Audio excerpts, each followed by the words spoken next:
Hello all, this is doctor Aksheni Vaidushi, founder director Mitra diagnostics. మనందరి common burning problem ఒకటి, hair fall. So ఎన్ని costly serums వాడినా, shampoos change చేసినా, oils change చేసినా కూడా హెయిర్ ఫాల్ అనేది తగ్గడం లేదు కదా.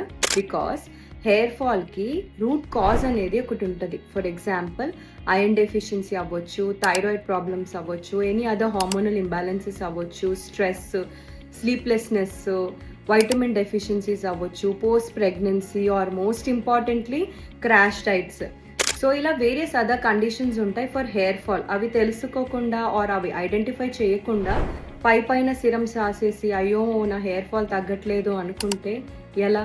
We have to identify the root cause, treat it, and then you will have a healthy hair growth from the next cycle. ఇప్పుడు చేసేసి 1 వీక్లో హెయిర్ గ్రోత్ అవ్వాలని అనుకోకూడదు. From the next cycle you will find a difference in your hair growth. First hair fall అనేది తగ్గుతుంది, next సైకిల్కి hair growth అనేది start అవుతుంది. So for complete evaluation of the hair fall you can contact us on the given numbers, or you can also text us on Facebook or Instagram or YouTube. ఇంకా ఏమన్నా hair fall related doubts ఉన్నా కూడా you can DM us. Thank you.